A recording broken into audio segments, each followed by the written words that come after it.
back to Chit Chat with Copelyn and Daddy. I'm Copelyn. And I'm Daddy. And this week I'm going to interview Daddy. Wait, you're going to interview me? Yes. Wait, I'm the one that normally gets to ask the questions. I know, but since you've asked me what it's like to be a kid, I thought since you asked me what it's like to be a kid, I thought I'd ask you some questions. Okay, what questions do you have for me? I'm ready. I have, is it hard having children? Is it hard having children? Well, I have 3 children. It's the best way I would describe it is it's not easy, but it's not difficult. Okay, so it's sort of in the middle. Well, there's a lot of time and attention that it takes, but at the end of the day, it's not really, really hard, but it is work. You know what I'm saying? Yeah. So what else you got for me?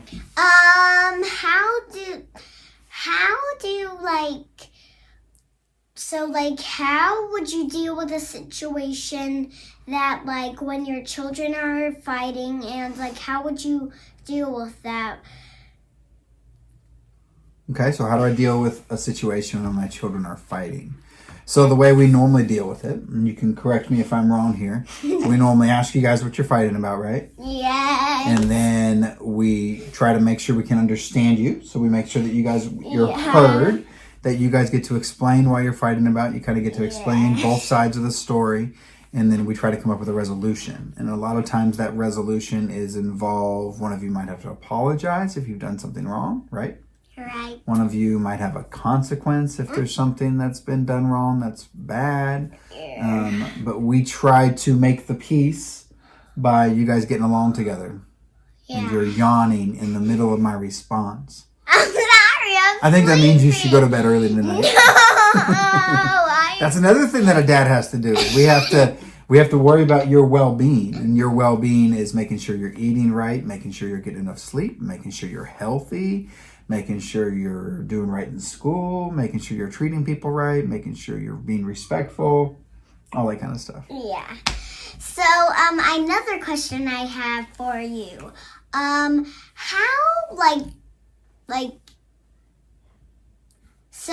do you one more question. So, is it hard having a pet and a child as well? A pet and a child. So we have a little dog. His name is Nash. He's a little tiny dog. Cute. He's like 10 pounds. Yeah. He is so much easier than you guys. So with Nash, we just have a bowl of food and a bowl of water, and he just kind of sleeps most of the day. Yeah. And then a couple times a day, we let him in the backyard, and he runs around and goes to the bathroom. It's a lot more work having a kid. Yeah. It's a whole lot more work having a kid. You have to make sure the same kind of stuff. We got to make sure you guys eat. We got to make sure you go to the bathroom. Yeah. You don't go in the backyard.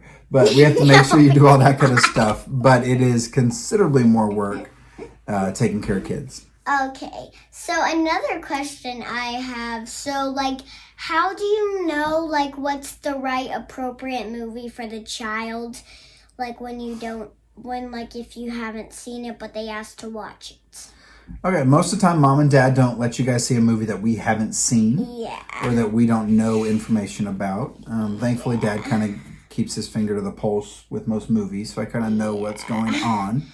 And there's also resources out there of people that get to see a movie early, and so they can kind of tell us what kind of content is in a movie. And there's also ratings to movies. So it could be rated G for general audience. It could be rated PG for parental guidance. It could be rated PG-13, which I don't think you've seen many PG-13 movies. And that's just going to tell you that the content is more designed for someone that's 13 years and above. Sometimes it can go a little bit lower. Sometimes it can go a little bit higher. It just depends.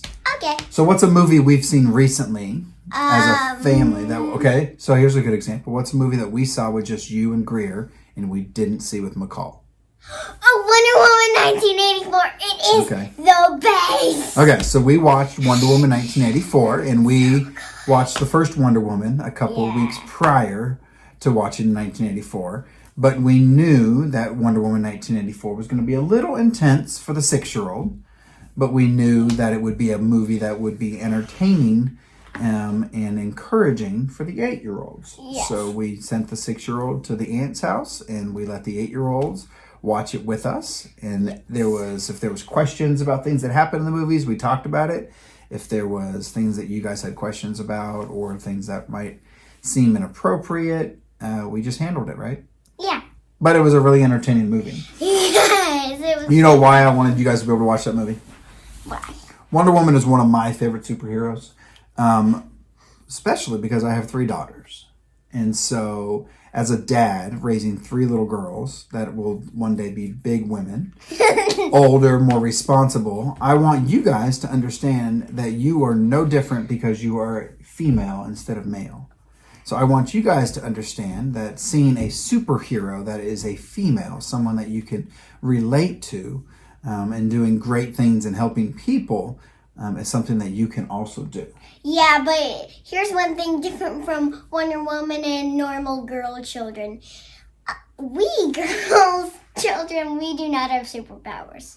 You do not have superpowers. Yeah. But you do kind of have one superpower. What? And that is that you are smart. Yes. And so you can use your talents and abilities, the things that God has given you, to do amazing things. Yeah. So Wonder Woman uses her talents and her superpowers to do amazing things and help people. Yeah. But you know what? Even with your little superpowers of just being smart and kind and caring and loving, those powers can help people too.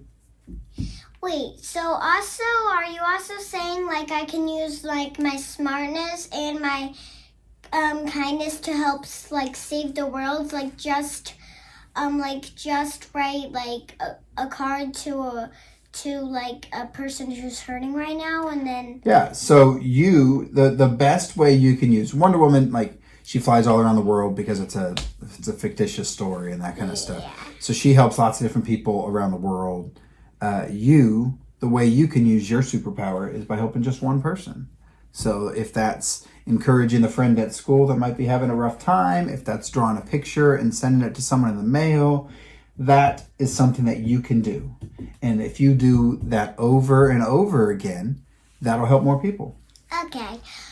Okay, so another question I have. So Last question. Yes, the last question. So, how do you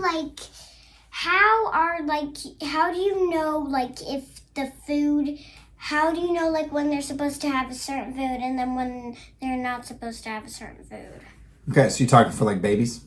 Yes. Well, one, we have doctors that tell us kind of certain kinds of things. Also, there's lots of, like, information online. But you just also get to know.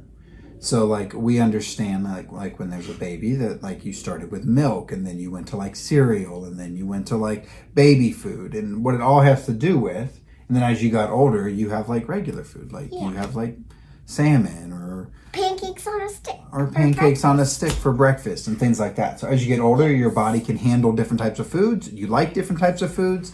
And you eat different types of food. But when you were a baby and you were first born, your body and your stomach and everything was created to only be able to handle certain types of foods.